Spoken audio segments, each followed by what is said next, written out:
Uh, Welcome to the Phase One Network. This has been an opportunity not only for myself as an individual to learn more about the history of the incredible basketball history that I got to be a part of. And today I'm really excited because our guest represents Canadian basketball history on the women's side of it. And unfortunately, that's something that many of us, we just it's undiscovered. So we're excited today. Joined by Hayden Morrison with the Maroons organization, and they are a legendary organization themselves. They laid much of the foundation of what we see in the Black community, and together, this is going to be something that we're excited to learn from the women that we have on this panel. So we have Sandra Hamilton, Nicole Penny, Sue Stewart, and Sherrydawn Warren. So Sandra, why don't you start us off and tell us a little bit about yourself? Well, currently what I'm doing is I have a online design company, and we produce clothes that speak to our customers, speak for our customers. It's Black intelligence, and I'm also, and I don't know if I said it's online. I'm also a teacher, and I'm a former baller. I played at Brandon University. I played in Spain, England, and France. And I'm also an author of children's books called the Ninja Series, the Wanted Ninja Series. All right. Well, thank you. That's so you see that we got multifaceted women here doing a number of different things. Nicole Penny. Next, we have Nicole. I'm currently I'm currently the co director at Canada Elite for on the girls side. I've coached for over 10 years OBA in different organizations such as Durham City, SBA, Advantage, Titans. I played in at Centennial and Seneca College. I played well against some of these women that are I mentioned as future Hall of Famers, and I also was assistant coach at Centennial College. Okay. Next, we have Hayden Morrison, who's actually a co-host, but he brings a perspective of history that that we're all going to benefit from.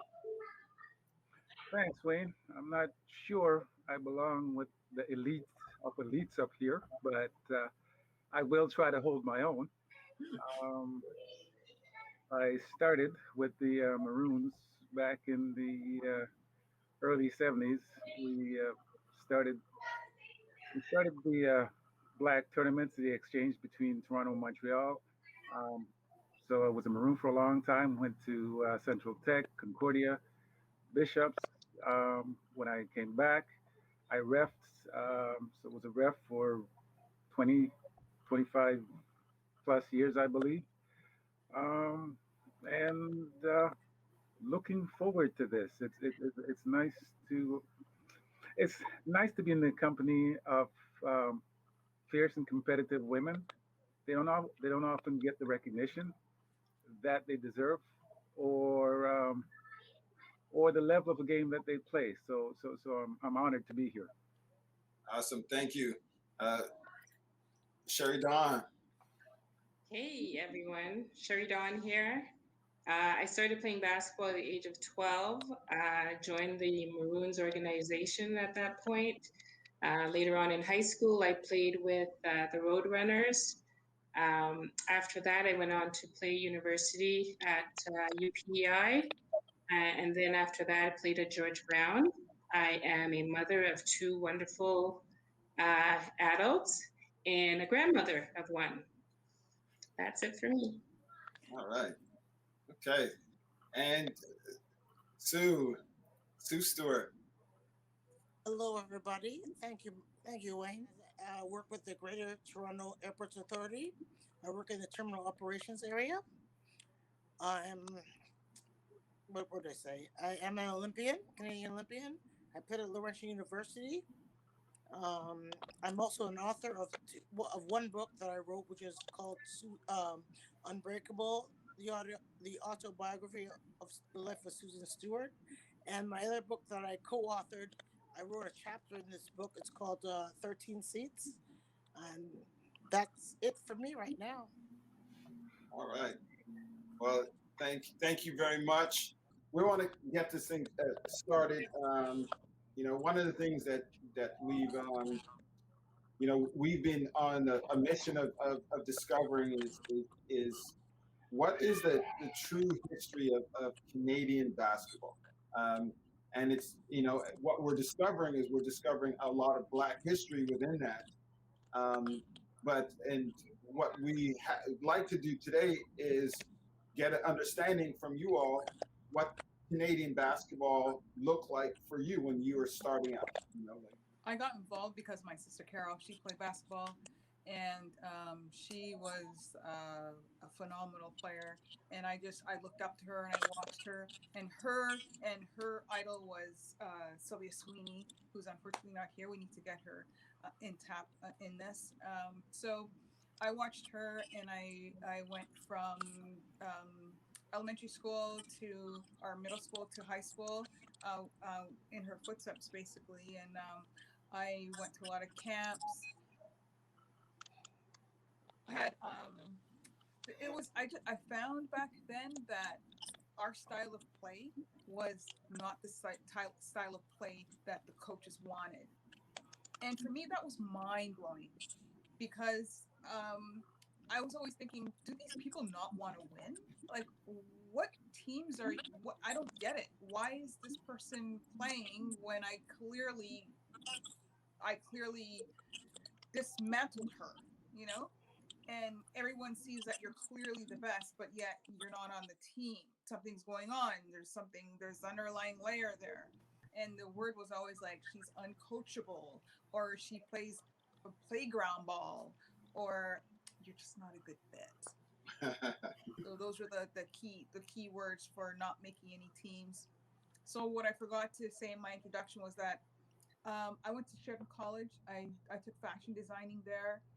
I thought when I graduated from high school, I just thought everybody had a women's basketball team. But when I got there was no women's basketball team. So I went up to the athletic director and I go, "What's up? Where's the women's team?" They go, "Oh, we don't have one." I'm like, "What? Why? How do you get one?"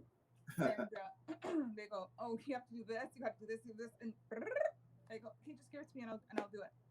So I put the Sherrydawn College team together, and they are still together to this day. Wow. Okay. Yeah. So look at that. Yeah, dude, give her a hand.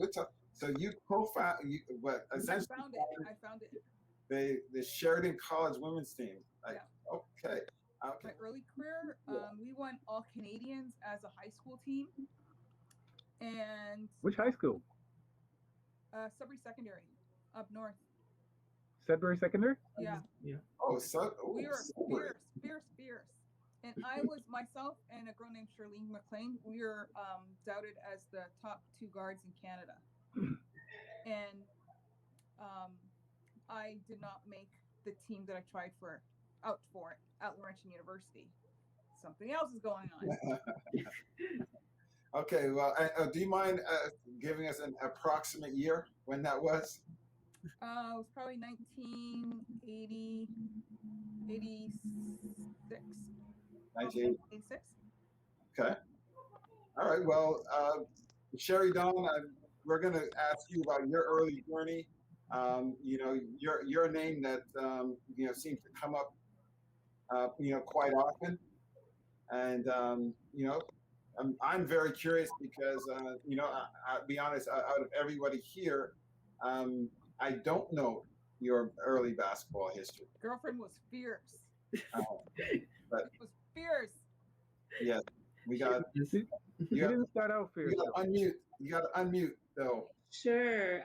Well, as I mentioned in the intro, I started playing basketball at an all-white Catholic school in Toronto, And then a friend invited me to come and join the Maroons organization. And from there, I think that's where I honed in on my basketball skills. I realized that I was good at it.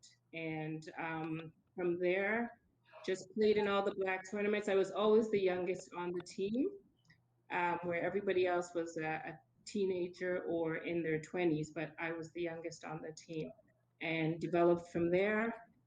Then moved on and played with the Roadrunners. And in high school, Sandra mentioned that we played against them, and we hated playing against Sandra's school because it was her and her sister, and Carol was fierce. She's no longer with us now, but they were fierce to play against. She was a really good competitor. From there, played university ball at UPEI. I did some coaching, coached the Brampton in the Brampton organization. I coached my daughter's team, which we won OBAs, by the way. Shout out. Uh, Congratulations. I also coached in the BDP with the OBAs. Then coached my son, who's now moved on, and he's on scholarship playing in Florida.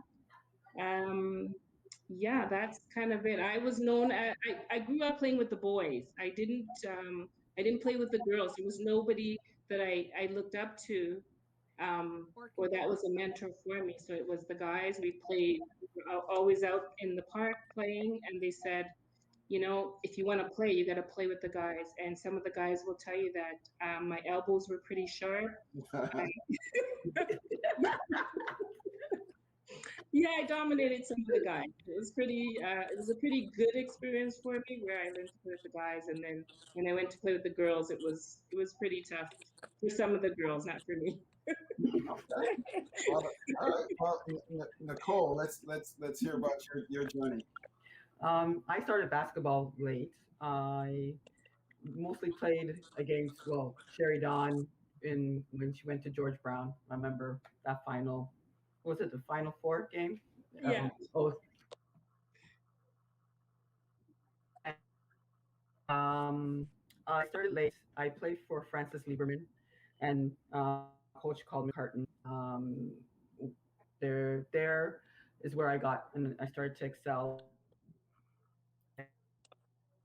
Played club ball with under Galloway, with Chris Monfort, Sharon Jones, and one of the West Hill twins, Delroy, was our coach, and also I was coached by Mervyn Busby as well. I went to Centennial for a year, and then I moved over to Seneca. I finished my basketball career there. Then I started coaching, so I've coached at SBA, girls and boys, SBA, Durham City. I've we've I have about 5 medals between gold and bronze in OBA, and I was assistant coach at Centennial. When they brought back Centennial's team, to start to from retirement, and I also navigated I coached both my sons, but my oldest son played for New Mexico State, and he also played for Cal State LA. Nice. Okay. Uh, Sue, Yes. your journey, your early journey. My early journey. Well, I'll just start here. This is when I fell in love with basketball at the higher at the elite level. I was playing for Metro Junior Raiders at the time, and I remember they were looking for a volunteer because Canada was playing China at York University. So I volunteered to be a flag bearer, and me as as a young high school student or basketball player, I was in awe of the women. That these women were so tall, and I fell in love with actually watching Carol Hamilton, Sandra's sister. And from there, I got to see someone that looked like me play a sport that I loved, and from there, I wanted to do what she was doing. And so I was sort of like a not a groupie or whatever. I followed where Carol went, and I knew that she went to Laurentian, and I wanted to be just like her. And I, basically I got noticed to go to that school after I was at a top. I was invited to a, back in the day it was called Top 40 provincial team tryouts way out at Queen's University. 40 of the top players of Ontario. And basically, they picked all these girls from all the different club teams that were back then, the rep teams.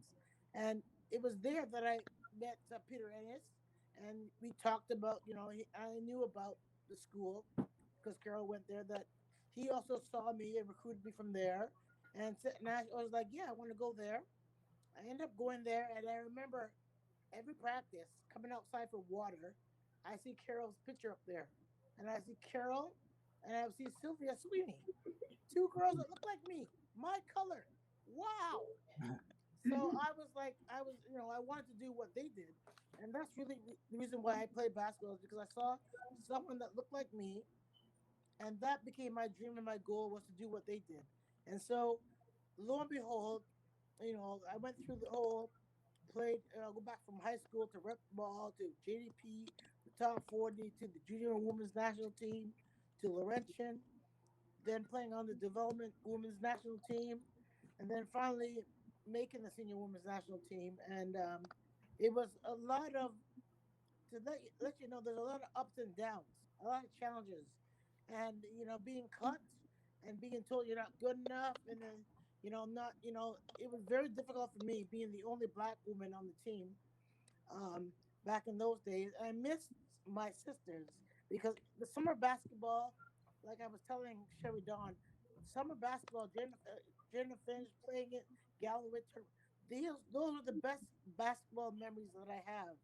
Yeah. If I were to go back, yeah, I went to the Olympics, but I loved the game. And whenever I played with people like Charlene, people with people like Sandra, people like Sherrydawn, I mean, the game was so much fun. And back in the day, I mean, I played with Stephanie Smith, another girl that should be on here. She was a Absolutely. mean, but nice girl. She was kind of We're rough we're on the all edges. mean. We're all She was mean. rough, but you All know me. what? She definitely needed to, like, I could have picked that national team better than what we had there, because I know that when we played the USA team, I'll never forget that I made friends with them because we had to share the same bus as them. They sat on one side, we sat on the other. So I befriended a lot of them on that team. And I remember they would ask me, are there any black people in Canada? They would ask me that. I'm serious. And I'm like, Well, they should.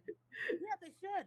And I said, oh yes, we have. I used to have to educate them about coming to Toronto, and even to this day, I had a little bit of a coaching opportunities at U of T and Ryerson, and coaching, of course, at the club level. I've done that too, but I tell my friends in the States, because I had an opportunity to play with athletes in action, and I met a lot of wonderful, wonderful women, and we played a season in 2 weeks. And I remember that my friend Temple would ask me, because she was doing some recruiting, and Basketball Ontario would say, "Oh, we have some girls that you should come and look at." And I'm like, Temple, no, don't go by referral. I will tell you in the city of where you should go to. And she would ask me where I should go, and I would tell her where to go, because a lot of a lot of us black girls, women that play basketball, we've missed out on a lot of opportunities because they're being directed. Those coaches are being told to select these group and forget the other group. And I'm Oh, like, they would Yeah. say how much attitude people had, and we didn't have Yes. attitude. yeah, I They would understand it. totally dissuade those American coaches from Yes, grabbing us. yes, Yeah. It must have been really bad. yes. Well, if Because my friend could tell me that they're telling her that, and I'm like, no, yeah. no, no, no, no, no. Well, you know what? It's interesting. It's interesting because I mean, there's so many things that I'd like to. Because when I look at the group of women here, I realize that no one here played NCAA Division One basketball, No. and but the caliber of basketball and the level of basketball player that you all are, it could have easily happened. So the other thing too is somebody was developing you, and something was supporting that development for it to get to that level. And what was it for each one of you? Like who and what was contributing to you being able to get as good as you did? Wait, can I put it the same kind of question? It's a little different way. Something I've been wondering about myself, right? It's when I hear Sherrydawn talk, she started talking, and when she started playing, um, the game, it didn't seem challenging, and the until she started playing with the men, and then she realized she could get to another level.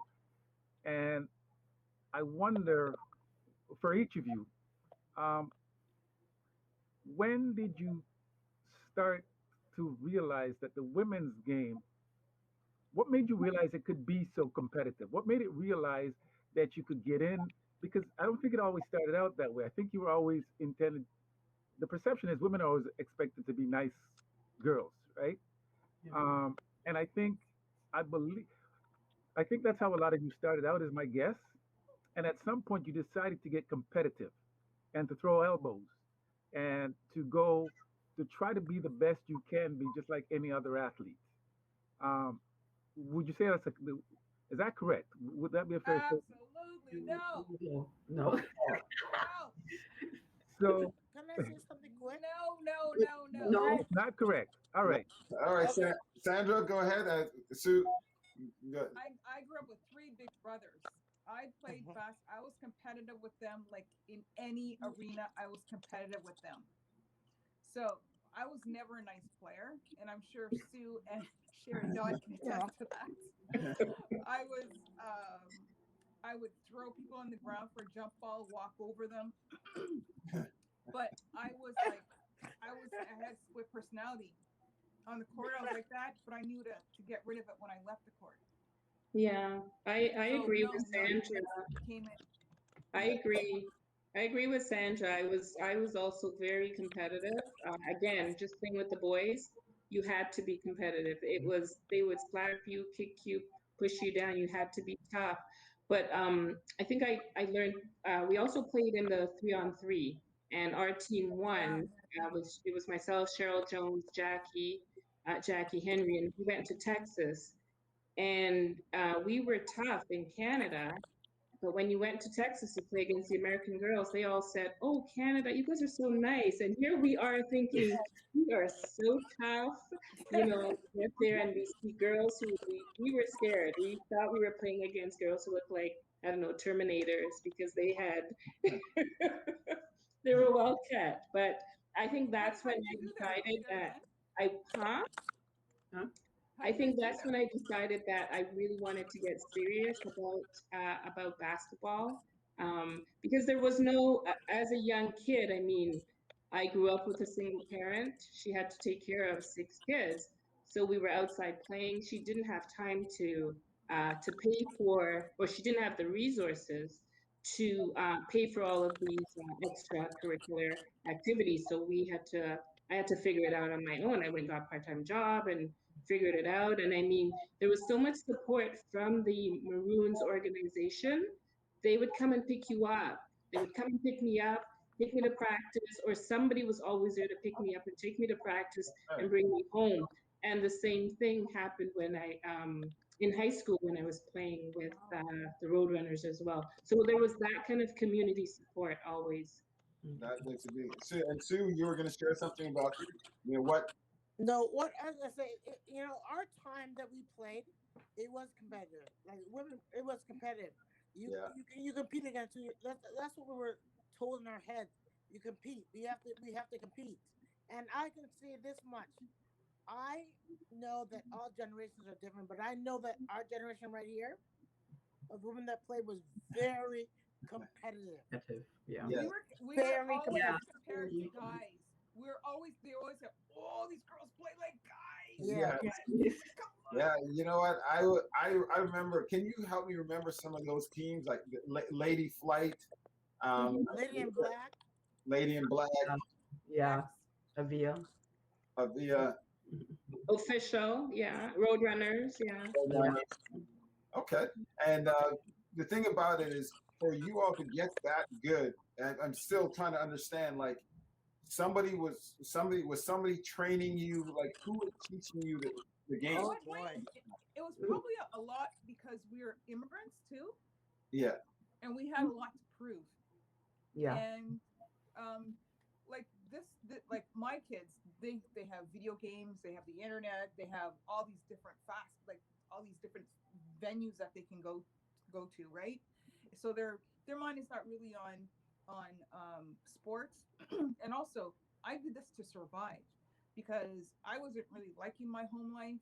And the more I could play basketball, the better it was. In the summertime, I was playing basketball at least 6 hours a day with boys, with men. Wow. And like we break into the gym and we just play. We close gym, and I'm pretty sure the janitor knew. He was like, just make sure everything's locked when you leave, you know.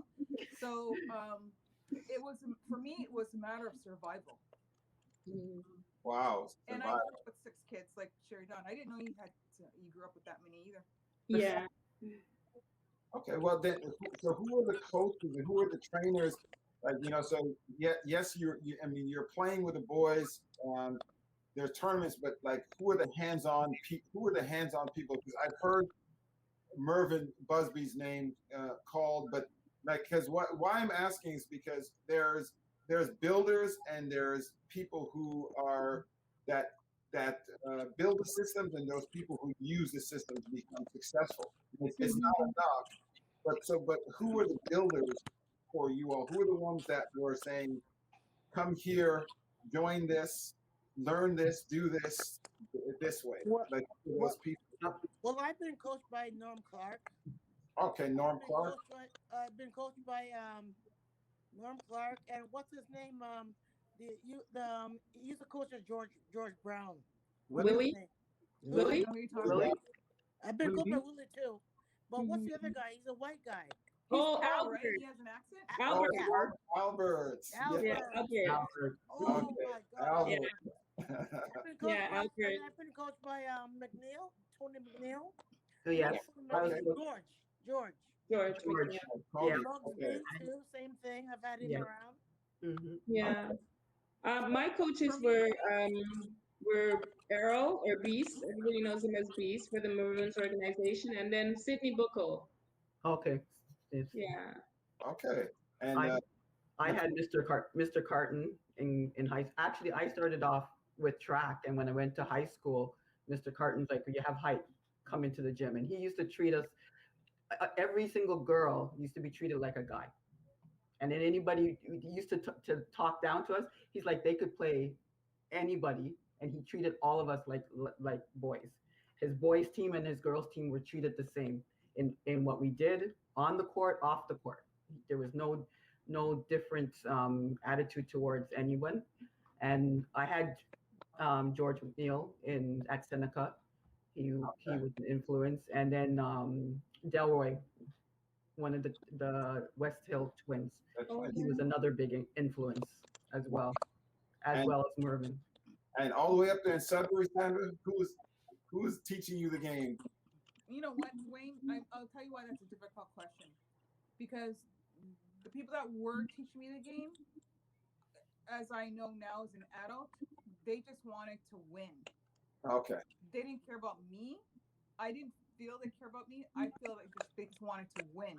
Because when my playing days were done, like the last grade, they were not recommending me to go to Div 1 schools. They weren't like, I wasn't trying out for any national teams. I was like, I was discarded. Like, thank you for putting your time in. Yeah. I was discarded. And I try out being the best player, being known as the best point guard or shooting guard in Canada, and I don't get a national team invite because of my coach. Or I go to a JDP out in Waterloo. Do you know what the JDP is? Yeah. It's a camp that we go to for a few days. Yeah. And not playing there because the coach has something against me because of my coach. No, I'm not giving him any props. Wow. Okay. Okay. Well, I had a conversation with a gentleman today. That's why I wanted to. He runs the I think it's Aurora Silver Knights or something like the Silver Knights. It's up north, and he's 65 years old, and he's been in women's basketball, girls basketball for a long time. He said that girls basketball is on the decline, drastically on the decline, and he said it's because the women that are coming through the system are not coming back to coach and not coming back to, and so that there's a lack of role model. What? Wait, That- what? No. No. No, I'm just saying what he Wait. said. That's You know it. how many times I tried to get into the coach? You know how many times I got into, and can I tell you, these men that are fathers that don't do anything else, they're like, no, you go sit your pretty self down. You go, don't worry about yourself. Don't worry. No. It was very, very gender biased back then. I don't know if it's still, and here's the result. Because girls want to see girls in coaching and playing, and there are some men that do not know how to handle a female. Yeah. And it's just, and it's an abomination that this is happening. Wow. Well, would you agree with the statement that it's declining, the participation? That he said that the girls they're all moving into volleyball. I wouldn't agree with that. No. I don't agree with that. I don't agree with it. There are a number of good girls programs right now, and they're all being funneled to the U.S. actually, because I can speak to when my daughter played. She played for the provincial team and then got an invite to the national team, and she begged me not that she didn't want to go because there was so much bias there at the time. It was more friends of friends and who they were picking, that sort of thing. But I don't agree that it's on the decline. I think it's on the rise actually, because there's so many young good girls out there right now. I would say as far as coaching, so if we can speak about ourselves here, are we coaching? No, probably because we're just not in that scene anymore. But I would say that there are a number of women who are still involved in the girls' game, and probably a bit more than the men right now. Yeah. And I could speak for that because I'm still involved and I'm still coaching. And I have coached games where on both sides, we have 3 women coaches on our side and just 3 women coaches on the other side. So it's just pure women coaches that are coaching. And I've been in situations where I've had men come up to me and say, you're going to have difficulty with this player. I'll come and talk to you in March about your attitude. But come March, and by that time you'll pull your hair out. I'm like, for real? You're talking about the same child that is this a black coach? Is this a black coach? Yes. A male black coach came to me. He coached a young lady. She was under 12 at the time. And he came to me and says, by March, you're going to be pulling your hair out. And I'm saying, okay, all you need to learn is how to deal with her. Yeah. She was one of my best players on the team. Oh, I asked her to do something. She listened to me. She did it. Yeah. Well, bad coaching comes in all forms. Right? The guy who gave you that is obviously doesn't understand coaching. So it's nice to know that runs across the board. It's about understanding the female psyche. Okay, well, you know what? The reason why I'm asking is, just go back to it, because when we're looking to recognize who made things possible, we're trying to get to the root as well. Who are these builders?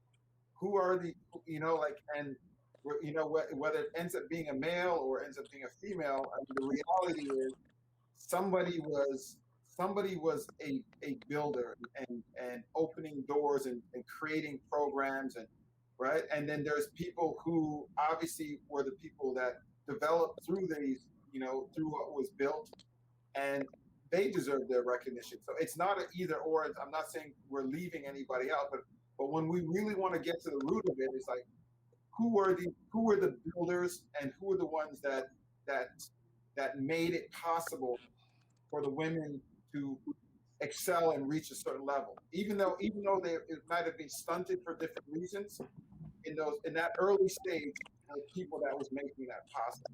Hey, Wayne, can I just say something right Yeah, there? please, please. You know, you talk about the decline.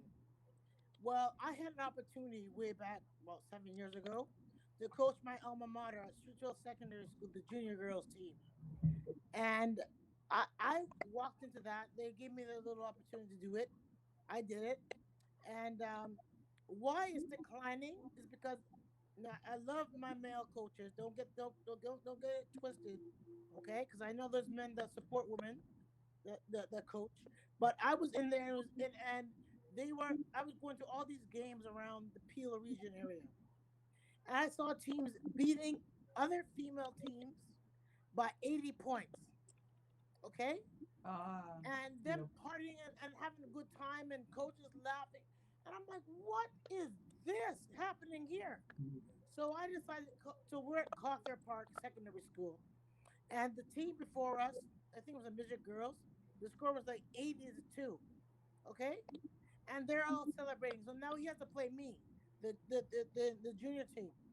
And I tell you what, I don't, you've seen me, those that see me, Sherrydawn, I think you would have seen me in my weakest stance of coaching. I was still like that. And I said, okay, girls, I'm gonna make you the fittest team, and we're gonna play this team. We ended up beating this team by it was a good competitive game. We ended up beating this team by 1 point or 2 points, but it was competitive. Girls felt good about themselves. We won. Did you know the coach would not shake my hand? wow. That's what this is high school. So I got to see this early that that this could be happening. Maybe not in our area, but in rap, but in the high school scene, it was ugly. And I was like, high school when I played was never like this. And it just breaks these. Even though the girls are laughing, at the teams that are losing, I just think it's just terrible That's because all about the coach right there. That's yeah. all about the coach. That's all.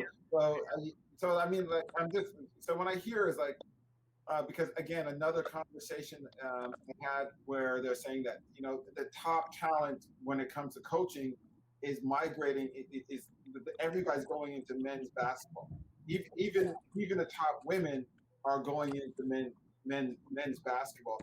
So what that's leaving in girls basketball is sort of like you know at least where the men that are there, you're getting some dads that just mean well, and you may get some well-meaning people, but you're not getting the best of the best coming back to to deal with women. You know, Because is that something that's contributing to it? Do you think? Yeah, I think so. you I know, agree. I like, agree. I think so. go ahead, Sherry. So go ahead. Yeah, you know what? I agree with that statement, that what you're saying. Also, because men have been coaching a particular team for a long period of time, the women then don't get the opportunity to come in and say, okay, I'm gonna coach some of these young girls. Yeah, that makes sense what you just said. Also, want to say, I listened to the three Toronto women that talk about their coaches. Um, Mike Carton, who coached at Lieberman, I rest his gates. That man is an unsung hero. He is a coach second to none. Um, he taught fundamentals. He taught a great attitude. He taught team. He taught camaraderie. Um, he was an excellent coach. And you don't see a lot of that in high school.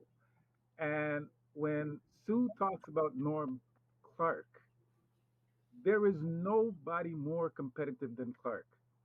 He knows the fundamental and Norm Clark and the whole George Brown influence. These guys were fierce competitors.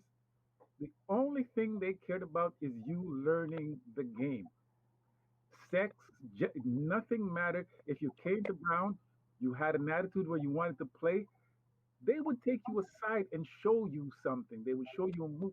So I can speak for a class of coaches in Toronto who cared about the players, who ensured that they got the best that they could get. Even Sherrydawn talks about the road runners with Sydney, right? Yep. Um, Yeah. Sydney was a fierce guy and was very competitive, but he took care of his team. Yep. He did. After his own, right? He And so I think, you know, these players who became great players. Um, so, and let me back up one other step. Um, and I say Carton was a great coach because even when I played, you found players playing at, let's say players were playing at level 10, the coaching level was actually at 5 or 6. So the And they were coaching, scared. The coaches were I scared. believe, in Canada, maybe all of Ontario, the coaching never equated to the skill, especially of black players, because black players brought a level of creativity, a level of physicalness, and black women also brought a level of competition. Um, the desire to compete as hard as they can, and that was intimidating for a lot of people. Mhm. And I think, the crew that we have on now have been the beneficiary of some of the actual few great coaches Mhm. that were in the city. And so I think part of the reason that you're seeing them here now, um, you know, I'm sure there are things that Clark, I, I get his right, Rob and Norm. I'm sure there's things Norm would have told Sue that she still remembers today. I'm sure there's examples down at George Brown that that there were coach moves that were taught that they still remember today. Mhm. I think that's rare. And so I think when you talk about coaching, one of the great lacks in Canadian basketball is great coaching. And the other Can I part of it interrupt is you for a second? the other part of it is this: just because you have a great program and a well-known team doesn't make you a great coach. Mhm. And that's the thing that so many people get confused with. Because somebody's at a great school or they're on a team with a great reputation, it doesn't make them a great coach. And so great coaching has always been missing. Okay. Sandra? How about the change of attitudes in players that come in? I found that it's hard it's challenging to teach these kids nowadays to work as hard as we did. Well, What I, about that? well, you know what? We're going to come to that because that's one of the questions that we're going to ask because, when we talk about role models. But before we go to that question, I really would like you to throw out some names when we're talking about now builders in women's basketball. Not that we're not quite at the players yet, but when you think about institutions, coaches, events, what have you experienced? And what would you say from a builder standpoint belongs in a Hall of Fame? That because it's contributed to success of women like your success. It's contributed to the success of women like yourself. Mhm. Like what? Like for me, I didn't mention them, but I know that Sherrydawn will remember them, and maybe Nicole. But I was under the influence also of Bill Butler and Fred Taylor and Angeline Taylor and that whole organization from the Metro Junior Raiders. I mean, Yeah. I'll never forget that our practices were based on repetition. And Mhm. I remember, like learning how to do a left hand layup. We had to do this every time. Like we'd have to make a play with the ball. We had to do 3 moves, and we had to do them over and over on the right side and on the left side. So I still remember those things, like Hayden said, like in terms of coaching styles, repetition, till we get. I know that our generation was fundamentally sound in a Okay. lot of things. So that's the And Metro. That's a Metro Junior Raiders. So you throw them you throw their name in the hat. Um, any other organizations, events, coaches, like anybody who would fall under a builders category that you feel would be worthy of being considered for a Hall of Fame because of their contribution you know. Oh, definitely the Roadrunners. Sydney Buckle, definitely. So Definitely. And he's dedicated most of his life to coaching, even after my days. He went on to continue coaching some of the younger kids. His wasn't He had good athletes when he was coaching us. But it was more, he inspired us, he encouraged us, and just to let us know who we are and to uplift us. That was really important, for me anyways. That was my takeaway. He always told me that, you know what, you guys are good enough, because we had faced so much adversity playing against some of the other teams. So that was important for him to let us know who we are, and ensure that we continued along that path to be empowered and to do our best. Okay, and would you say, like, because when we talk about Hall of Fame worthy, did that spawn a legacy? Definitely. Definitely did, and even events as well too. Because I mean, I look at some of the events that were for the Black community. That's where we honed our skills. That's where we met our role models, and so what about for you all? Like, is there events? Is there other things that would be considered under that sort of builder category that that really contributed to your development or what you see in the rise in in talent? I think having You're some of gonna those say yes, grassroots tournaments too, like the Jane and Finch Classics that we went to every year, going to Montreal, like some of those, we looked forward to going to those. the And Montreal tournament was sick. Yeah. Sick. Yeah. Yes. The school tournaments. Yeah. Which tournaments, Sue? Nova Scotian. The Nova Scotia, the peace tournament. Yeah. Okay. And those things are good contributors to your ability to develop and sharpen your skills. Yes, yes, and going to Montreal, that was fun too. I mean, Okay. But definitely though, like, because when I met Hayton, I learned about the Maroons, and I didn't realize that the Maroons, their tournaments and events were created the opportunity for me to go and compete against Peter Walcott and Dion George from Montreal, and who were some of the best in my age group that I had got a chance to compete with before I ran into them at the junior national team, trials, and it created an environment for me to be able to go against Sherman Hamilton all the way in Malton, and people that I wouldn't have got to compete against normally. And I look at those opportunities for my development, and absolutely, because there wasn't anything else there. Yeah. By the time I got to the provincial team and we were killing every other province and getting gold, I mean, I was like, this is easy compared to our summer, Yeah. Would he say the same? Okay, so now let's get into the athletes that inspired us, because that's the other part of it. When we look at the game, it's all of you name some women that inspired you, and inspired you to be great from their greatness. And I think that's the other side of it. Who are the women that made you want to become the best basketball player that you wanted to be? Who were your role models? It's definitely my sister Carol, and Sylvia Sweeney. And then can you tell us more about Carol, because her name has come up several times, and a number of times. The type of player, and what made her such a great player in terms of how she impacted other women. Well, her nickname was the Ice Queen, so because she can always like if she was always clutch, she was able to attack the boards. At one point, her position became obsolete. So because she was about 6 foot, a little less than 6 feet, so she was in between guard and forward.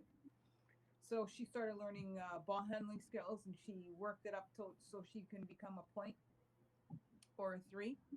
And in the game, she was absolutely tenacious, and she was a leader on the court. people aspire to watch her and to be at her level. She brought the game to a different level when she played. And I find when I was watching her play, she was stifled. She was so stifled by the coaches. Why on earth would a coach want to stifle their player? It's like getting an NBA player and saying, "No, you can't do that signature move. It looks too playground." No, Well, and actually that did happen. So that was the progression of the game. what's Yeah. that? That actually was the progression of the game. You know for on the men's side of it as well too. Sorry, I didn't mean to interrupt you. I just yeah, that what you're No. saying is right. Hey, wait, can I just add to Sandra? Yes, This, please. this is a key point that I don't think anybody knows. She is the only player in Canada to receive the best player in the world. Sylvia. What? Sylvia Sweeney. Oh, Or black. First one ever. No one talks about this. Just like they don't talk about Tammy. I Sutton didn't know Brown. about that. I had no idea. idea. I didn't Yeah, know what that that's is. that's key. I and found that out. when was this awarded? When she played for the national team, she was awarded that award. You can check. You can I search think it probably out. on 76. Wow. I'm She thinking. was never. They don't And talk about that. They don't No, talk you about. don't. They don't talk about Tammy Sutton Brown winning a WNBA championship. That's No. huge for women's basketball. But Tammy, you need to get Tammy on this show too. She has some things to say. Yeah. Well, you know what would be interesting is because uh, the Hall of Fame induction for Sylvia Sweeney, I think was what we said was mid '90s. I think we found out mid '90s, and this award you're saying was given out even before that. Yeah, Um, you and can then check it out. You can check it out. I think it's in the FIBA. You can check it out. okay, Wow. and then Carol. Who else? Who else? Carol Hamilton. Who else played against her? And because I know Sue, you said that's somebody you looked up to. Oh Tell yeah, us. because they look like me, and I mean, I was just looking for girls that look like me. Like I like also on the Canadian side and the American side, I like Cheryl Swoops was my player. Yeah. no, Cheryl no, Swoops And where do you and Dawn Staley. Those are my in my era of women.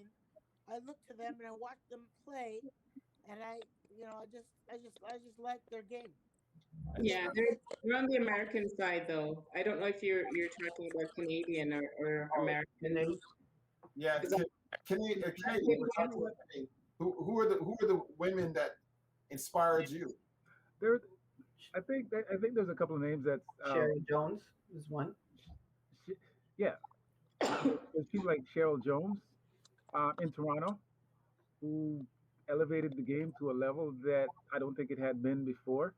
When we talk about Sylvia Sweeney, I don't think she was the best player in the world at one point. And it's a Canadian. This is a Canadian lady, and in Montreal they also had Liz Silcox.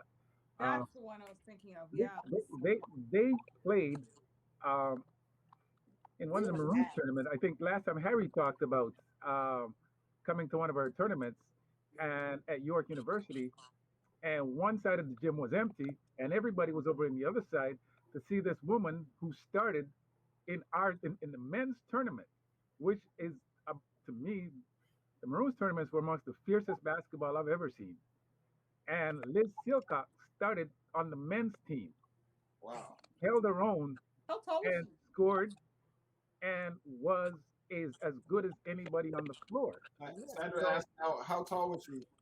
um, she might was be probably about 5'10". She wasn't. I remember playing against her. She wasn't I taller don't know than if me. she was that tall. I don't know if she was She five was ten. about 5'10". Yeah, she was about my height. Oh, Okay. Yeah. Um, Wow, I didn't know but about her at all. That's she what? incredible. huh? Sandra, I can't believe you never knew about Liz Scott. I've heard stories about her. There- That's all I heard were stories. I never Sorry. saw her play. Oh, Liz Silcox. Yeah. Yeah. Yeah, she. Well, You talk about swoops. she, she was. I don't want to say everything swoops could do. She would do as well, Yeah. right? Wow. Um, Okay. Cheryl would shake and bake. Cheryl, no, I'm sorry. Sylvia, not Sylvia. Liz. Girl cut. Liz would shake and bake. She would rock you. She would. She was. Um, I think if Sylvia was the best player, then Liz would probably be number two. There's also one of the things I think with women though is a lot of them play and then they step away, and so you don't hear from them. A lot of them again because there was also Althea Yard, I think, Yeah, Althea, Yes. Althea, a yeah. fierce, fierce player, right? Um, smooth player. I think she went to a Division 1 school, She played in NCAA. Montreal. She played in In Montreal. Yes, Montreal. Like Uh-huh. she yes, was from Montreal. Okay. She played in Montreal, a university in Montreal. Were the top women coming out of Montreal at your time? Yes, I I think mean, so. no, for them, like who they competed against, like the best of who you competed against was that Montreal. Yeah, they were definitely from Montreal. The best the Toronto crew who we competed against were the Montreal ladies. Yeah. Okay, and then so this is kind of interesting because when we talk about how good those women are, how come their representation beyond Montreal, like nobody knows that they didn't elevate beyond much. And I guess this could be something for people in Montreal to explain, but the type of impact that you're talking about, Stu, you played on the national team. Were any of these Montreal women on the national team program? There was one, I can't remember her name. There was a few. I can't remember their name. She had dark hair. She was a guard. I forget her name. I have a picture of her, but I can't remember her name. But I remember competing against her in the summer all the time. But I can't remember her name. The little short guard with dark hair. Oh wow. She had a twin sister.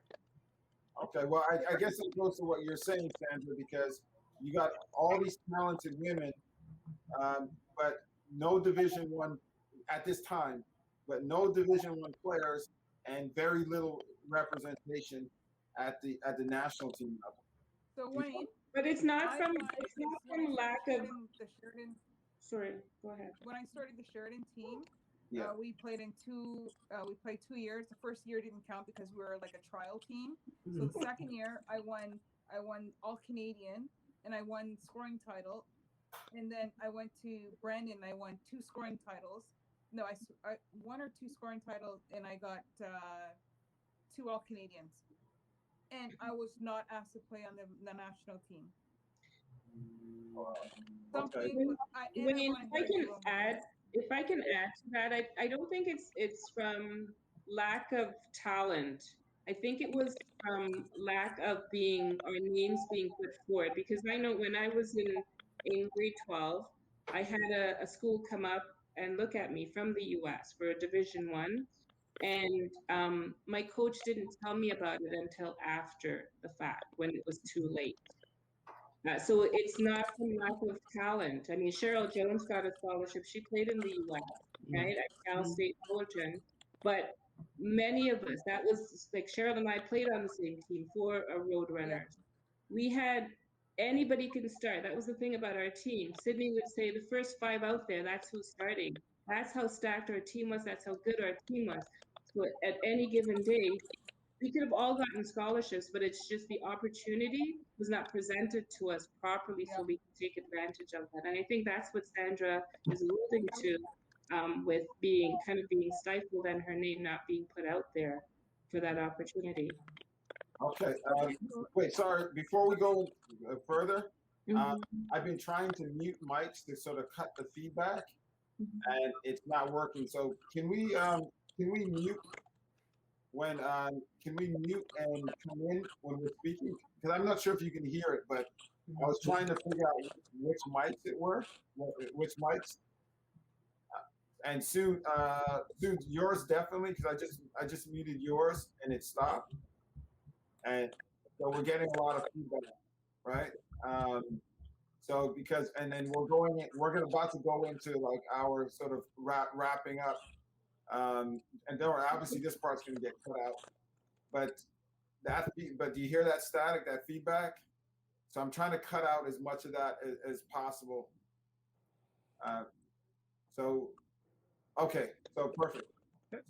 So where we're gonna go, where we're going from here now is, I'm just letting you know, like if there's anything you want to share, that's fine. It's like it's an open forum. I think for me, what I'm trying to get to is, I'm trying to get to who are these names that are Hall of Fame worthy, and even if you don't have the background on them, I think it's worth it to, on my end, it's worth it for us to go do the research and dig deeper and learn more about these women, like Liz Silcox, for example. Absolutely, you know, I want to learn more about this woman because, you know, everybody's saying, unanimously, this is somebody who's dominated basketball.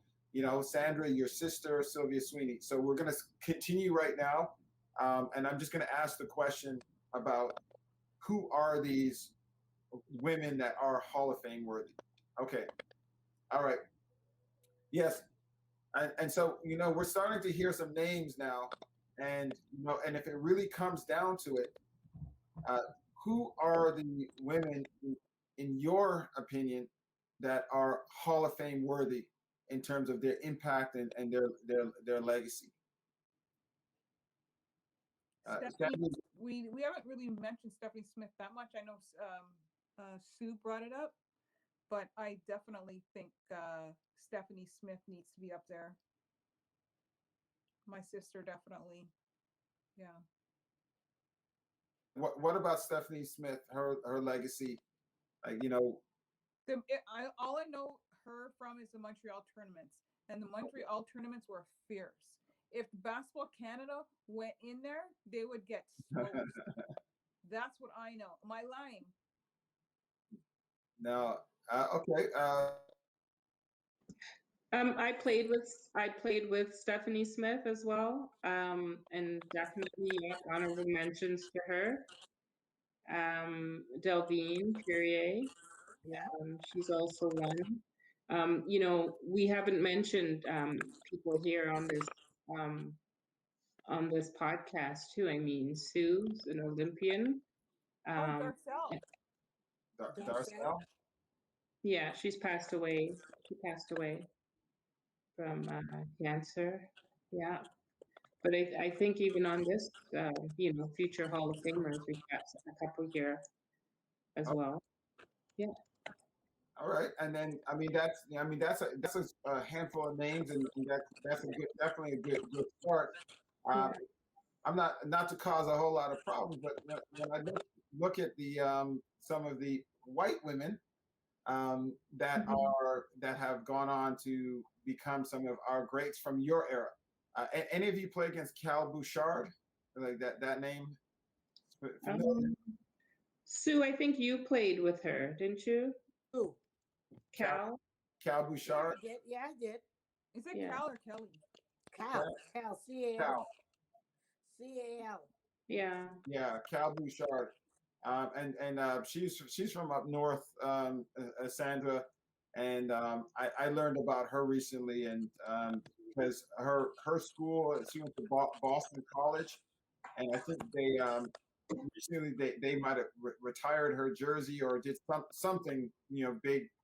There was some big tribute to her, and she's part of the Canadian national team program as well too. And sometimes when I think about women like that, are some of the women that we're talking about, are they comparable but just didn't get the opportunity? And is that like the ones that we've obviously Sylvia Sweeney, that's an obvious one because she did excel at that level. But is there any that didn't get that opportunity that you feel like when you look at some of these women that are being enshrined now and have this, like some of the white women that that are being enshrined now and have this great career that everybody knows about?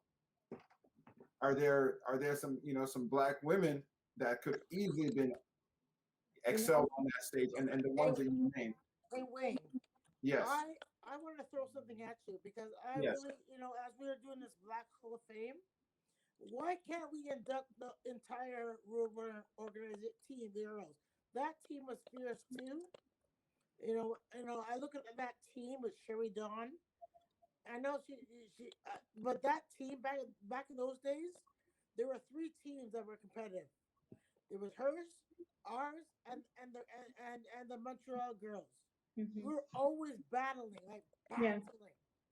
And I Yeah. don't know why we can't honor and celebrate those women because I believe, and I know I may be whatever, but I know that for me, women's basketball was at its finest then for me. I Yeah. had so much joy out of it, and I think that honoring those women, the road runners, and the women in Montreal, whatever, because we battled like those were some very good times and fun times. Yeah, and you know what? Where I'm concerned, I think it's not looking. It's there's one of the reasons why we even had the discussion, and it's not even so much even about a, a a Black Hall of Fame is the fact that there's a lot of institutions that don't fit. It's not in the mandate of certain other Hall of Fame. So, for example, Canada Basketball in their mandate is not to put institutions that are not, outside of Canada Basketball in their Hall of Fame. So so yeah, absolutely. I think the goal is to be able to identify the builders, which includes individuals, organizations, events that facilitated greatness, and also identifying the people that emerge from that, and I think that's I think if that means that a tournament, a club team, a coach, a high school, if that is something that facilitated greatness and facilitated what we see today, then I agree 100%. We should be enshrining that, and enshrining them in that, for a history, for people to know. And Um, so I think if we're going there, I think the Maroons in Toronto and Umoja in Montreal, because I think those these two organizations is um, is where it all got started. That's where the whole tournament thing got started, and it's also back then. Um, there weren't People weren't looking for women in basketball.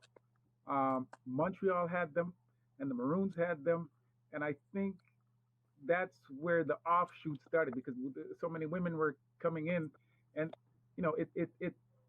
So if you're looking for two building because even Roadrunners, Sydney and Yvonne, they came out of the Maroons, right? When you saw fierce basketball, Toronto wanted to compete against Montreal, and Montreal wanted to compete against Toronto um, because uh, because it was where the best basketball was, and it was also the best opportunity for women to travel and compete when they started. And um, I think that was the offshoot. So I don't think Maroons could have done it without Umoja, um, who was the Montreal comparison, right? I don't think we could have done it without each other.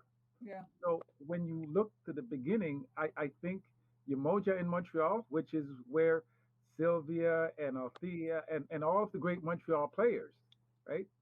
That's where it all came together, would have been in those tournaments. So um, I think that's as good a starting place as any. Did we lose Wayne? Yep, it looks like we've lost Wayne. So Okay, I'll you take over. take it away. Over to you, Hayton. So I wanted to ask Sue something. Sue, how did you feel about being the only black female on the Olympic team, knowing that there are good players that could be on that team? Like, how did you? And were the white girls aware of that? Like, what was No, it like? it was very lonely. Um, I've had I wouldn't say confrontations. I remember Sandra. I remember when we were playing. I forget which country it was, and this is when because I've been coached by three different national team coaches. This is when I was coached by Wayne Hussey. And the big thing in Canada basketball is playing time. And because they had us on the team and we weren't playing, which is not our fault, right? He made us go 3-on-3. Me and Kim, you remember Kim Berthlet? Very good Yeah. player too. We were on the end. We never got to play, but we had to play 3-on-3 while the starters sat and watched us play 3-on-3. What I'm trying to say is, like Wayne Houghton tried to break me and some other players. So they They weren't were trying to develop you. they were trying to break me. He would tell me things like, "Oh, you could be the best player in the world." Like they would talk all this kind of garbage in your ear, but I didn't need him to tell me if I could play or if I could not play, Nice. because I knew I could play. I wasn't afraid of any team, and I used to feel bad when I couldn't play against like the Cuban team, all female black girl team. When I see that, I'm very jealous because Yeah. that's what I had in Toronto, and how much fun that was. Yeah. Um, or when I play against the U.S. When I play against the U.S. and I got to play against them. I got to play against the Cuban team because obviously I can play their style of basketball. So those are the teams that I got to play against, but I didn't like it. I didn't like it. I mean, I got along with all the girls on the team, yes, but it's nothing like having the people like your that look like you playing on the same team. Because everywhere I went, everybody would be staring at me. Wow. Everywhere I went, like I felt like I was at an hourglass. They were just watching me, every move I made, and sometimes it was kind of scary. Like you didn't go nowhere by yourself or do anything because you don't know what anybody will do. So, but Were I those felt girls really. aware of that? Pardon? Were the other girls The on your girls team were aware okay. of how you're feeling? No, I never told them that. Well, never told them that. But you know what? But I had, sometimes you don't have to tell people. They can sense it, and then they Mhm. protect you. yeah. I They think weren't. They I were had a oblivious. few of them that were kind of like Merlin Lang. Yeah. That could relate. Being having her around was a big thing for me. There's only a few of them that I would say that because it was very competitive on the national team, even within the team. They're very competitive. That's why I hated it. I didn't like playing because everything was a competition on a team. Like Yeah. you had some people that were just, you had some little buckheads and Yeah. Those people bad that got chemistry. along. And I remember when I got into it with some of them when I was in Japan. They were saying they're talking about this stuff, something that I did not agree with, and they're trying to recruit some other girls to come in to join them. And I said, no, no, I don't believe that. And this is what I get. I spoke up. I really just spoke my truth but Yeah. everything. And so they kind of knew where I stood, and they kind of left me alone. I handled myself. I know that I wasn't amongst the starting five. I'd But come did off the that bench. ostracize you? Well, for them, Sandra, when you have self confidence, and you know who you are, and that you can play, and that these girls that are playing, like what I mean, like they don't get it because I know what I could play in this style of that style, but they don't want to win. Like for me, I had a winning mentality, and I hated losing. But these are the girls that they want to play, they want to use, and so I let them write it out. I'm the coach at the time. It's very political, and I hated it. I hated it with everything I had. I hated it because I believed that I was not given any opportunity. Yeah. Only solace I had, Sandra, was that Peter Ennis was there. So like there was someone familiar with me that was there, but it was very much a lonely time for me because when I'm That, there that, and that, I'm amongst the Yeah. girls from Calgary or the girls from Alberta, and I'm the only one from Toronto on the team. It was hard. It was hard, and I know Kim Berthlet. It affected her so badly, you know, because they play so much mind games with you. Oh my And gosh. Yeah. Women you know are what? So off. that's part of you. That's part of you being. It's hard. It's always hard when you're the one, when you're the trailblazer, when yeah, Yeah. you um and a part of the thing that I hope comes out of this is that because of you, others Yes. are now there. Yes. Yep. And I think, like, yeah, I don't, anybody who's first, Jackie Robinson, anybody who's first, Yes. right? That's And that's the role that you play. And it's one of the things that, um, as a people, we don't do well. Um, you should be celebrated Yes. for going where you've gone because you went where no one else like you had gone before. And I can I have some idea what that's like, but I can only imagine what it is that you had to carry. But it you, it would be wrong if those who came behind you um, didn't know of you and Yes. what you went through and what you did. yeah. Um, and it's interesting you came along because I think Sylvia was probably in the same boat in Yeah. in, in the 70s, And right? so who's Carol? And it's As it's well as Carol. Yeah. right. And so I it hurts. It Yes. hurts. Yes. And Um, I just want to say this, passion, Hayden. I've yeah, spoken to Sylvia about this, and right, we've had conversations at length about it. And she understood. That I spoke to her, but I gave her my truth, and she said she's right there with me, and she right. totally understands. And I never understood why she stayed away from Canada basketball, but now I kind of have an understanding Mhm. of why she has and why these stories are not told about her because they don't want us to know. And and Sandra, how did Carol handle it?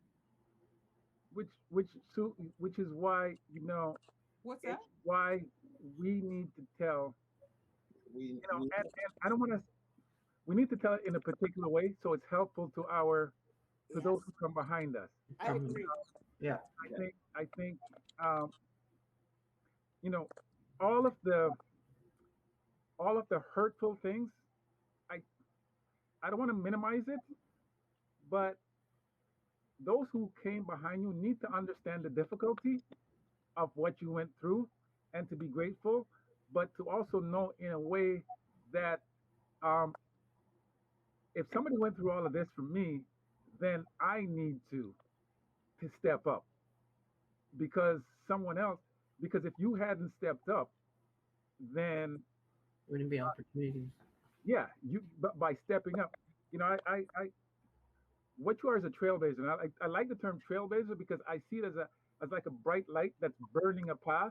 It's taking up all the stuff, but it leaves a path, right?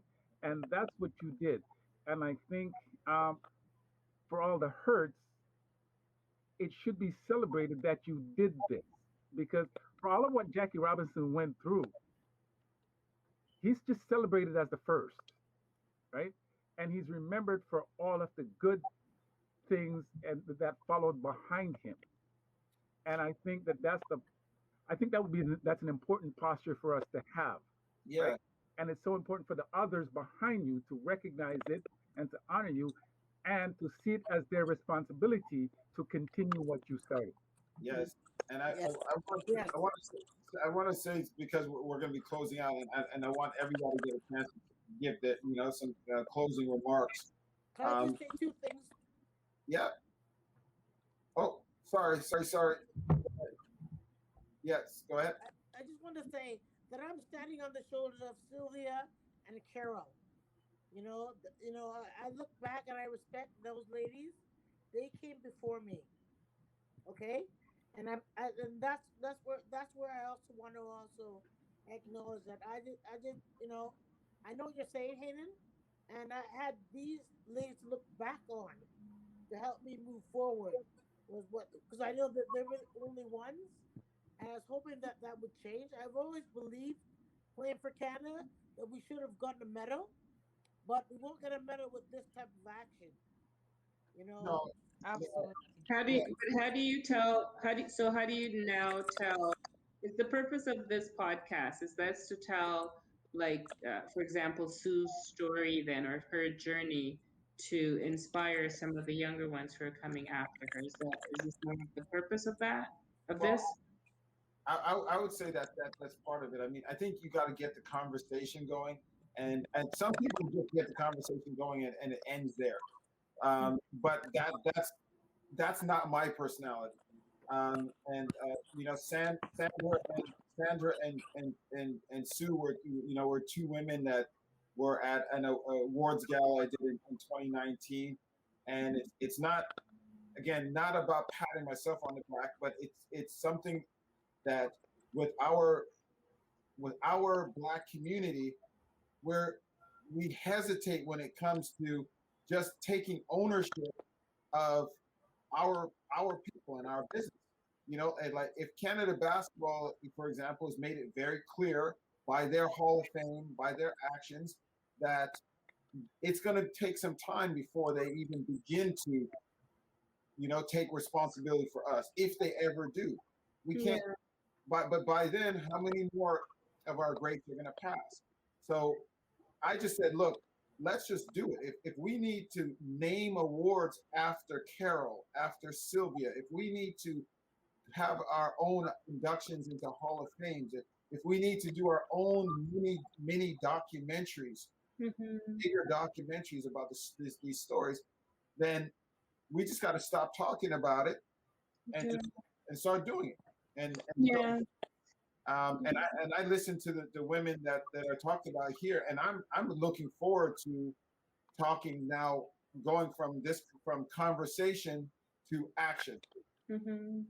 It would be interesting to hear the views of some of the younger, like for example, Kalisha's age group and Stephanie's, the ones who are in their 30s. Then, do they recognize who has come before them? Right? How can they? Huh? How? If we don't even know, and we got them by a couple decades or a decade, and right. We don't know. Right. So I'm saying like the Sues. I'm certain that they wouldn't know who Sylvia and who Carol are, but I'm wondering, do they know who Sue is, for example? Right? No. And okay. So. I know they don't, because they may know in name and passing. I think Sue. I think the first time, Sue, I brought you to one of our awards galas was and I think about 2006. I had an awards gala, and that, for me, in that room, first of all, for me, that was the first time I even heard of Sue Stewart. And those kids in that room, that was their first time meeting Sue, and that was back in 2006, and that was Kalisha Keen's age group, and Kalisha, Vanessa Kabongo, all the, and that was right around that time. But that, I look at that situation right there, and Sue, at that time, was there ever a setting that you were put in where a younger generation was being introduced to you in a respectful capacity? Has it ever happened since? No. Sorry, unmute. Sorry. Yeah. So Okay. what did you say? Wayne, you know what? I want to share something with you. Yes. It's funny that you say that, because I was coaching at U of T, and Michelle Boulanger told me that they're having a little tryout for the national team, and no one ever invited me to anything. They were in my neighborhood, actually, at the Hotel Novotel, and it was Anne Marie Thuss, who was a teacher here, that told me that they're over there. You should come on over. No one wanted me over there. They didn't properly introduce me to the team that you see like now. They didn't introduce me, and at that time, the coach was the coach from not UBC, but Simon Fraser. Kathy Shields? Not Kathy, the woman from Simon Fraser, UFC. I forget her name. She's retired now. Her and her husband were coaching the national team at one time. Anyways, now it's what's her name that's coaching. And the disrespect that I get from Canada basketball, a lot of them are afraid of me for whatever reason. The fact that they moved from being at Humber College to over to where they are over there is because they don't want no one to see what they're doing. and they just want to just have a little team up to themselves, and that they all could be celebrated. And I really I don't know what I've done them. And Michelle Belanger was like, it's kind of stupid that they don't have you come out to these events and talk, like they have their favorites. Yes, And I wasn't one of their favorites.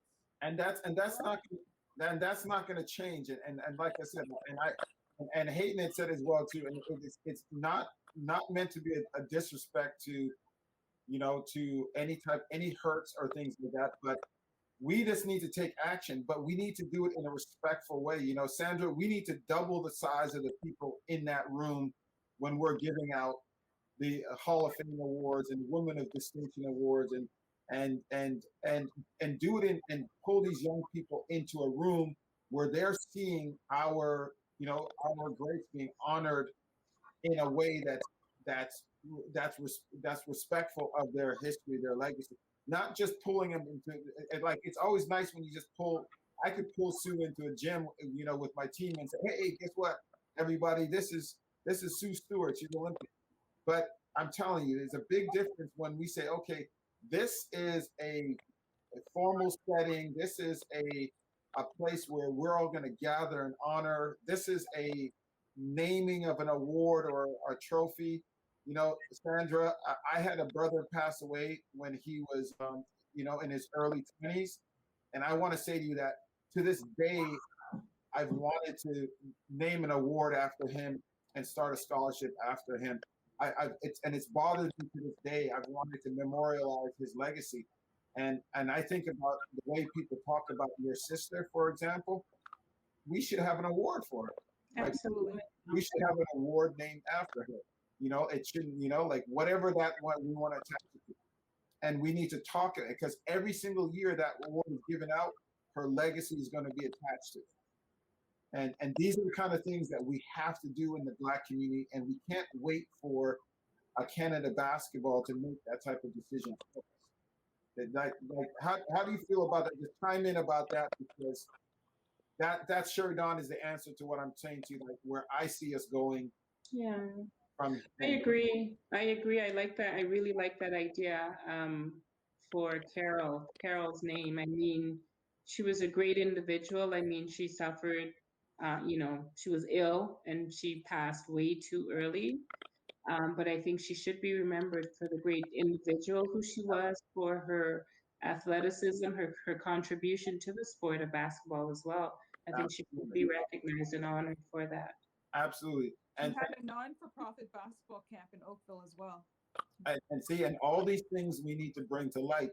And you know what? And in the beginning, we may not have hundreds of people, or that support or acknowledge or aware. But like anything else, it's got a snowball effect. We just have to start it.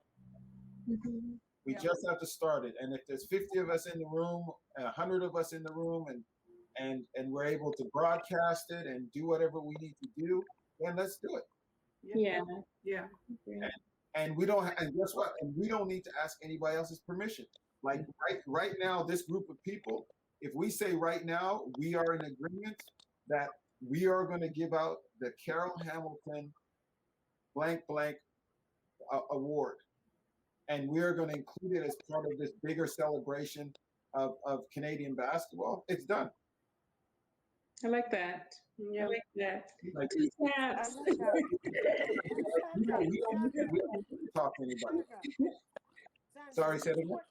Sandra, U-Sport doesn't have a name after Carol? What's that? U-Sport doesn't have an award for Carol? I wouldn't think so. I don't know. But it's okay. But it's okay, because you know what's going to happen is once we do it, they are going to do it. Yeah. Because and if you follow suit because of us, great. That like even better. But it's never going to be us waiting for them. Yeah, and I think it's also important to acknowledge people while they're still here with us. And not after the past. Yeah. And someone like Sylvia Sweeney, Absolutely. You know, Yeah. like while we have her here, we need to put her in a room, and that woman needs a standing ovation, and Oh you know yeah. Yeah. what whatever recognition we can give her while she is while we have her. Yeah. Yeah. And I think it's very important for the young ladies coming up now to know these people. And Absolutely. unless we bring it out, they're never going to know. It's true. Okay. So, and I want to bring up something else. So, one of the things that I've been trying to do is raise money for a bigger documentary. And this is something that I've been looking into, and it's $100,000 for, it would probably be $100,000 to do that documentary properly. And I was a little discouraged when I first heard that, because I was like, 100. But then I learned about mini documentaries. Mm-hmm. And I think, for example, we're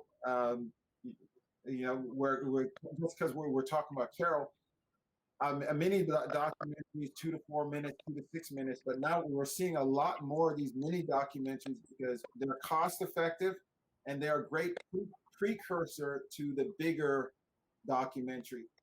So we don't even have to delay, because I know that a lot of people have delayed in putting together a documentary because it's so expensive. But even something like putting together mini documentaries, because that footage is going to become important for the bigger documentary. So you see, I'm saying there's a lot of proactive steps we can take, towards each bigger end goal we're trying to get to. And I'd say personally, I would love to, be a part of, Sandra.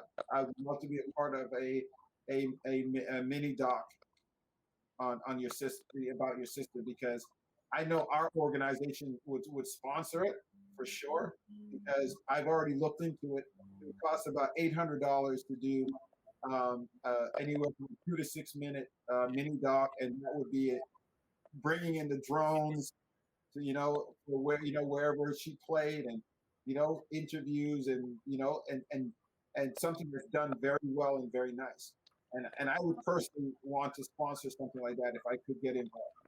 I also missed a part about we went to Spain to play basketball, and when we got back, we were getting recruited by the Detroit Shock as a package by Nancy Lieberman Klein, and that year the league had a strike, and then Carol got sick.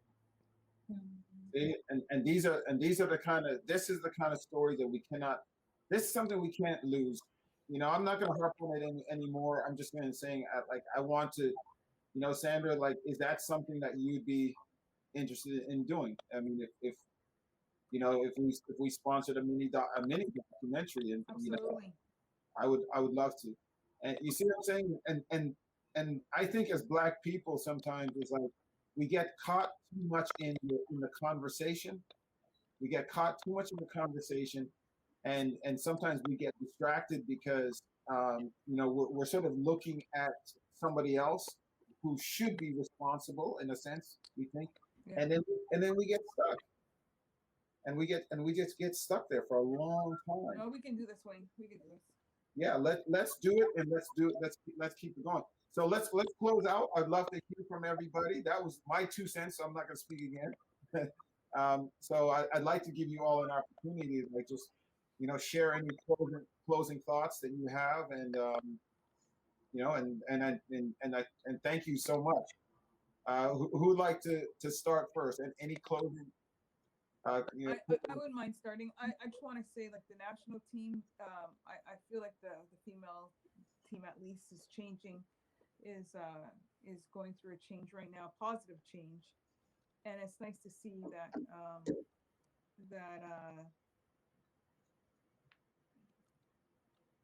that people who have the athletic ability are on that team. Awesome. I don't know. It's just it's nice to see that there is change, and I'm hopeful that the change will continue to come. Okay. Well, Sherrydawn. Yeah, I'd like to say thank you for inviting me to be here. It's been an honor. And I hope that we do keep this conversation going and recognize the people who have paved the way and will continue to pave the way for the younger generation to come. Okay. Sue. You're on mute, Sue. Oh, I'm mute. sorry, Sue. That's probably my fault. Don't worry, I'll edit that for you. No, I just want to say thank you, Wayne, for inviting me to this wonderful conversation. It's very insightful and informative to me. I think that this is a great start, and like you said, it's not about conversation; it's about action. And I'm glad that I'm very happy to see what has been transpiring. And I know that this past summer, with the death of George Floyd, has sparked I don't know what you want to call it, an explosion globally around the world, and some things that we as Black people have probably put down in terms of like we just didn't pay no attention. Is now bothering us, and I'm happy to see that we're all on the same page with Black excellence, and celebrating Black excellence, and I think that we should. And I really want to thank Sherrydawn, Nicole, Hayden, um, Sandra, and yourself for this opportunity, because I just think it's phenomenal. It's great, and I also want to say that I'm really excited that we have a Black Coaches Association. Oh, nice. Yes. And Yes, Leanna. I've been wanting that for so long, and it's finally here, and I'm really excited about that, and great things to come. And like Sandra said, I believe with the national team that we have, that we will get a medal. I will see a medal in my lifetime, that we will get one, and I'm so happy to see that the basketball Canada's, the women's team is doing well. That's it. Okay. Well, Thank you so much, Wayne. This has been amazing. Nicole. Well, once again, I'd like to thank Wayne and Hayden for the opportunity. I'd like to thank Sandra, Sue, and Sherrydawn, still being part with the young people. I would love for you guys, for my girls, to meet you guys. I think it's very important. I think sport is very important to women and empowers them. And when they see women like you and see what you guys have done, it will inspire them to keep doing and keep going forward. Okay. Hayden, I know we're right. I want to be fair as far as time. We're getting late, but I'll be quick. I'm glad we're doing this. I think one thing that's not been said is the importance of basketball in all of our lives. Yeah, it's a game, but it's so much. It teaches you so much more than just the game, right? Um, some go on to great successes within the game, um, but you learn a lot of life skills. You learn a lot of interpersonal skills, and so um, I'm glad that I'm a part of this because basketball has been so important to me, but it's also not just for what's on the court, but also how much it's taught me off the court. And I think that's also a conversation that needs to happen because it has the potential to uplift youth, and it has the potential to build and create societies, right? Um, the Maroons is a society that's been created because of basketball, right? 50 years of friendship has been created because of basketball. So that's the power of it. So um, anything that we can do to highlight the positive side and all of the potential for it, I'm good for it, and I think that's what we're doing here. So that's my little 2 cents. okay. Well, from here, obviously we're closing out. I want to say thank you very much, and there's more conversations to come. Because I look forward to, because you had mentioned the Black Coach Association. Leanna Osei started that. I'd love to get her on here. She's such an incredible role model for for black women, and with what she's doing. So there's a lot of great women that we can pull into the conversation. But I'm just going to reiterate that we cannot leave it at conversation. Yes. Cannot, and we got to challenge each other to execute and follow through on the things that we talked about. So